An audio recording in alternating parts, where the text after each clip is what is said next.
Then the next shortage will be electricity. You're going to run into energy constraints.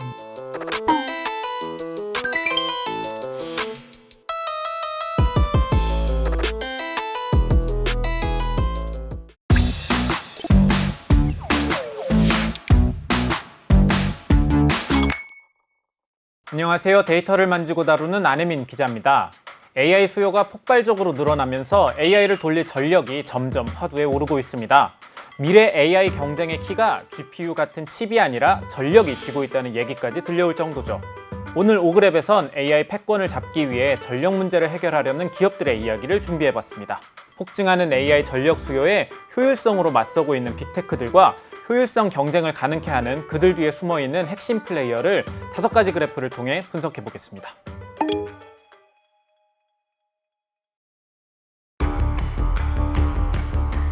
지난 11월 파이낸셜 타임즈가 주최한 AI 서밋에서 젠슨 왕이 한 발언이 꽤 논란이 되었습니다. 젠슨 왕은 이 자리에서 중국이 AI 전쟁에서 승리할 것이라고 강력하게 경고했죠. 젠슨 왕이 이런 과격한 발언을 한 배경에는 트럼프 정부가 엔비디아의 최고급 GPU를 중국에 판매하지 못하게 한 제재 조치 때문이 아니냐는 해석이 있긴 합니다. 하지만 젠슨 왕이 정말 지적하고자 했던 건 전력 문제였습니다. 중국에서는 다양한 정책을 통해 데이터 센터용 전기를 무료에 가깝게 제공해주고 있는데 미국과 유럽은 그러지 못하고 있다는 거죠. 그 사이 중국의 경쟁력은 쭉쭉 올라가고 있는 거고요. 참고로 미국이 GPU 판매를 제한하는 것과 별개로 중국 역시 기술 자립을 위해 미국의 칩 사용을 점진적으로 금지하고 있습니다. 로이터 통신에 따르면 현재 중국에서 완공률이 30% 미만인 데이터 센터에는 모든 외국산 칩을 빼라고 명령했다고 하죠. 당연히 중국의 AI 기업들도 불만이 많습니다. 성능 좋은 미국산 GPU를 못 쓰고 중국산 칩을 쓰면 전기도 많이 사용하게 되고 그러면 그게 다 돈이니까요. 이러한 기업들의 불만을 잠재우고 자국의 AI 성장을 가속화하기 위해 중국 정부는 전력 보조금 제도를 시행하고 있습니다. 간수성, 구이저우성, 내이멍구 자치구 등 데이터 센터가 몰려있는 지역에서 AI 데이터 센터에 기존 산업용 전력 요금보다 훨씬 저렴한 요금으로 제공해주고 있는 거죠. 당연히 엔비디아나 AMD 같은 미국산 칩을 사용하는 시설은 지원해주지 않고 있고요. 일부 지방에선 데이터 센터 1년치 운영비에 버금가는 현금 인센티브까지 지급한다고 하죠. 중국 정부는 데이터 센터뿐 아니라 AI 기업들에 대한 직접적인 지원도 병행하고 있습니다. 틱톡의 모회사인 바이트댄스, 알리바바, 텐센트 같은 AI 기업에게도 에너지 보조금을 늘려주고 있습니다. 이렇게 흘러가다 보니 젠슨 왕이 미국 정부를 향해 경고장을 던진 겁니다. 사실 우리나라야 이제 막 GPU 26만 장을 확보하면서 AI 경쟁에 본격적으로 뛰어들었지만 이미 GPU가 수두룩한 미국 입장에서는 더 이상 칩이 문제가 아닙니다. 그들이 걱정하는 것은 칩 다음에 닥쳐올 파도가 문제인 거죠. 최근 미국에서는 변압기 수요가 크게 늘어나면서 공급이 따라가지 못하는 변압기 대란이 벌어지고 있습니다. 데이터 센터가 늘어나면서 전력망의 핵심 장비인 변압기를 여기저기서 요구하고 있지만 생산이 그만치 되고 있지 않거든요. 일론 머스크는 일찍부터 AI 산업의 병목이 칩에서 변압기, 그리고 최종적으로 전력으로 옮겨갈 것이라고 경고한 바 있습니다. So over a year ago, the shortage was chips, neural net chips. Then it was very easy to predict that the next shortage will be voltage step-down transformers. Then the next shortage will be electricity. So I think next year you'll see the electricity, that they just can't find enough electricity to run all the chips. 이런 전망이 나올 수밖에 없는 이유는 머스크의 xAI를 비롯해 빅테크들이 점점 더 큰 규모의 데이터 센터를 건설하고 있기 때문입니다. 오그랩 첫 번째 그래프를 통해 AI 데이터 센터 전력 소비량 전망치를 살펴보도록 하겠습니다. 2010년대 미국의 AI 데이터 센터에서 소비되는 전력량은 총 수요의 1.9% 수준에 불과했습니다. 하지만 2023년엔 전력 소비가 전체의 4.4%로 증가했고 2028년에는 최대 12%까지 증가할 것으로 예측되고 있어요. 사실 이런 경고는 머스크만 한 게 아닙니다. 구글의 전 CEO였던 에릭 슈미트는 자신의 SNS에 AI의 한계는 전력이지 칩이 아니라고 지적했었고요. 메타의 마크 저커버그 역시 작년부터 에너지 제약이 IT 산업의 병목 현상이 될 것이라고 경고했죠. Well, they're going to be different bottlenecks. Over the last few years, I think there's this issue of GPU production. Now I think that's sort of getting less. There is a capital question of okay, at what point does it stop being worth it to put the capital in? But I actually think before we hit that, you're going to run into energy constraints.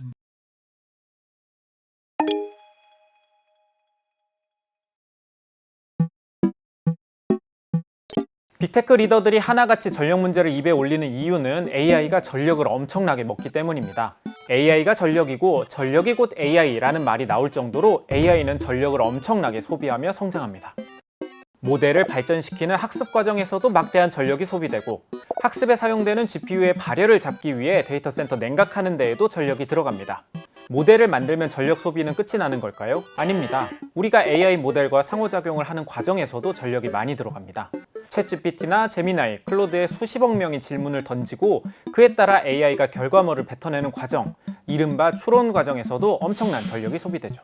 문제는 각 기업들이 훈련, 추론 과정에서 어떤 GPU를 사용해 얼마나 전력이 소비되고 있는지 구체적인 데이터를 제대로 공개하지 않고 있다는 겁니다.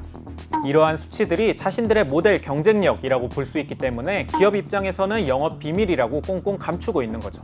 하지만 AI 시장에서 전력 소비량이 점점 늘어나고 책임 있는 기업의 운영이 필요하다는 목소리가 높아지면서 관련 데이터를 공개하라는 압박은 커지고 있습니다. 그 와중에 올해 구글에서 처음으로 자신들의 제미나이가 추론 과정에서 얼마나 에너지를 소비하는지를 공개했습니다. 오그랩 두 번째 그래프를 통해 살펴보겠습니다. 제미나이에게 한 번 질문을 던질 때마다 사용되는 평균 전력량은 0.24Wh입니다. 0.24W 가운데 58%는 구글의 TPU, 즉 AI 가속기가 실제 추론하고 연산하는 데 사용됩니다. 24%는 TPU를 구동하는 서버의 CPU와 메모리 전력으로 쓰이고요. 그 외에 대기하고 있는 리소스에서도 10%를 먹고 냉각 등 인프라 관리에 8%를 쓰고 있습니다. 구글이 공개한 0.24W는 일반 가정용 TV를 9초 정도 켜놓는 수준이지만 이건 한 번의 프롬프트 입력만을 상정한 경우입니다. 만약 이걸 전체 이용자 수준으로 확대해 본다면 어떻게 될까요? 이번 3분기 실적 발표에서 구글은 제미나이의 월 이용자 수가 6억 5천만 명을 기록했다고 밝혔습니다. 6억 5천만 명이 하루에 5번씩, 그러니까 월간 150회의 프롬프트를 입력한다면 총 975억 개의 프롬프트가 모델에 들어갈 겁니다. 이걸로 계산해보면 월간 23.4GWh의 전력이 사용되죠. 이 전력량은 테슬라 모델 3를 약 39만 번 충전할 수 있는 에너지 규모입니다. 게다가 이건 구글 제미나이만 따져봤을 때이고 점유율에서 현재 제미나이를 크게 앞서고 있는 챗GPT는 훨씬 더 많은 에너지를 쓰고 있을 겁니다. 미국에는 챗GPT와 제미나이뿐 아니라 클로드, 퍼플렉시티, 그록도 있죠.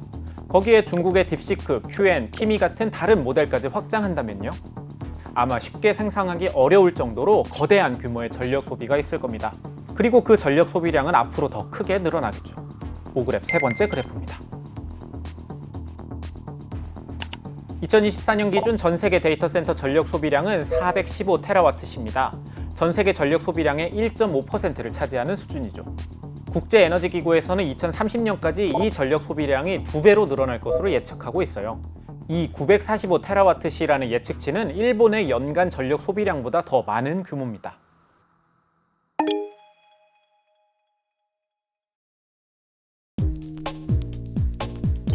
이렇게나 전력을 많이 쓰고 앞으로는 더 쓸 것으로 예측되는 AI. 일단 전력 문제를 해결할 가장 기본적인 방법은 전력 생산량을 늘리는 겁니다. 하지만 무작정 석탄 같은 화석 연료로 에너지 생산량을 늘릴 순 없어요. 기후위기 대응을 위해서 탈탄소 노력도 함께 가야 하기 때문이죠.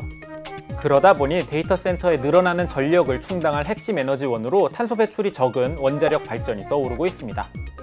그래서 미국에선 가동을 중단했던 3마일 원전을 부활시켰고 차세대 원전인 SMR을 열심히 개발하고 있는 거죠.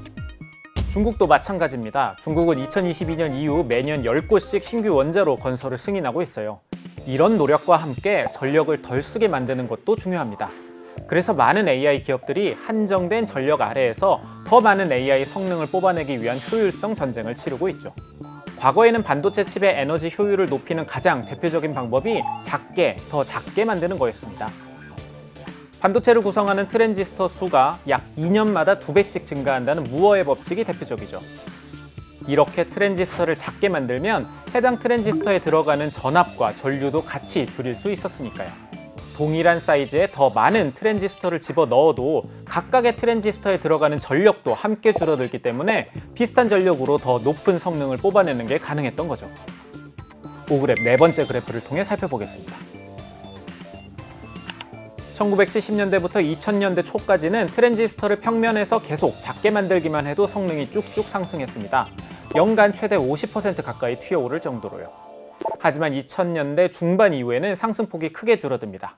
작아진 트랜지스터가 전류를 잡아두지 못하는 문제가 발생했거든요. 게다가 연산하면서 발생하는 발열량도 크게 늘어나고 데이터가 메모리를 왔다 갔다 하면서 전력을 꽤나 소비한다는 것도 해결해야 할 과제로 등장하게 됩니다. 일단 크기가 워낙 작아지니까 전류의 시작점과 도착 지점이 너무 짧아졌고, 그러다 보니 게이트를 닫더라도 통제를 무시하고 전류가 그냥 새어나갔습니다. 그 당시 반도체 기업들이 이 문제를 해결하기 위해 선택한 건 트랜지스터를 평면이 아닌 입체로 만드는 거였죠. 기존엔 전류가 흐르는 길이 평면이었다면 물고기 지느러미처럼 3D로 세워서 게이트가 세면을 감싸게 되면서 통제력을 강하게 한 거죠. 아예 여기에서 더 나아가서 전류가 흐르는 길을 얇은 선이나 판으로 만들어 사방의 모든 면을 게이트가 감싸도록 만들어 나갔어요. 또한 데이터가 메모리까지 이동하는 거리를 최소화하기 위해 칩과 메모리의 거리를 좁히고 위로 쌓아 올려버렸습니다. HBM과 3D 패키징 같은 기술이 대표적이죠. 우리에게 익숙한 GPU, 이를테면 엔비디아의 H100과 구글의 자체 NPU인 TPU는 지느러미를 올린 핀팻 기반으로 만들어졌습니다. 또한 HBM과 3D 패키징을 통해 GPU, TPU와 메모리 사이의 거리를 극단적으로 줄여 전력 효율을 높인 거죠. 그러다 보니 최근 두 기업의 발표 자료를 보면 전력 효율이 가득 채우고 있습니다. 여기도 전력 효율이고요. 이 자료에도 전력 효율을 내세우고 있죠. 여기서 중요한 포인트는 단순히 엔비디아와 구글이 이 모든 걸 해결했다는 게 아니라는 겁니다. 사실 엔비디아와 구글은 칩 설계사에 가까워요. 이들이 설계한 고효율 칩을 만들기 위해선 삼성전자, SK하이닉스, TSMC 같은 반도체 제조업체와 이들 업체들이 사용할 장비를 만들 반도체 장비 업체의 도움이 필요합니다. 즉, 다양한 층위에 존재하는 수많은 기업들의 노력이 모여서 전력 효율이 높은 반도체가 만들어진다는 겁니다. 그런데 이 시장에서 우리나라의 삼성과 SK의 존재감이 나쁘지 않습니다. 최근 엔비디아 GPU의 대항마로 떠오르며 잘 나가고 있는 구글 TPU의 상황을 살펴볼까요? TPU에는 HBM이 6개에서 8개가 탑재됩니다. 이 HBM의 절대 다수를 삼성전자와 SK하이닉스가 공급하고 있어요. 오그랩 마지막 그래프입니다. TPU 내 HBM 공급 비중을 살펴보면 SK하이닉스가 56.6%, 삼성전자가 43.4%로 양분하고 있습니다. 엔비디아의 GPU로부터 자립을 꿈꾸는 기업은 구글뿐만이 아닙니다. M7 가운데서 메타, 마이크로소프트, 아마존은 이미 자체 AI 칩을 개발하고 있고 오픈AI도 자체 AI 칩을 개발할 계획을 갖고 있으니까요. 그 과정에서 HBM 수요는 계속해서 늘어날 테고 그 수에는 삼성과 SK가 볼 것으로 전망되고 있죠. AI는 단순히 소프트웨어 산업이 아닙니다. 대규모 데이터 센터와 GPU를 필요로 하고 엄청난 전력 소비가 따라오는 일종의 전력 집약형 산업이라고 할 수 있죠. 그렇기 때문에 미래 AI 시장을 선도하는 성장 동력은 훌륭한 AI 모델을 만드는 IT 기업만이 아닐 겁니다. 전력 효율이라는 보이지 않는 숙제를 해결하고 전력 효율화를 극대화할 수 있는 반도체 제조업체와 장비업체 역시 AI 경쟁의 키플레이어일 수 있죠. 앞으로도 점점 더 늘어날 AI 수요, 그 미래를 결정짓는 건 얼마나 전기 효율을 잡아내느냐가 될 테니까요. 오늘 준비한 오그랩 AI와 전력 에피소드는 여기까지입니다. 긴 영상 끝까지 시청해주셔서 진심으로 감사드립니다. 오늘 하루 쏟아진 뉴스 중 가장 핫한 이슈를 뽑아서 전해드립니다. 좋은 생각을 놓지 않는 힘이라고. 먹고 싶지 않는 게 결국은 그로 인한 수익 때문이야. 잡아먹으려고 하더라. 어서 오십시오. 안녕하세요. 어떤 일이 벌어진 겁니까? 라고 주장하는 상황입니다. 못했을 가능성이 있지만 이 아이가 킥장애가 있거든요. 그것도 다 문화적인 종묘에 대한 유일한 자랑거리입니다. 삼수를 하고 싶다. 만나게 되는 매일 저녁 6시 50분 생방송 뉴스 헌터스. 여러분의 저녁 시간을 함께합니다.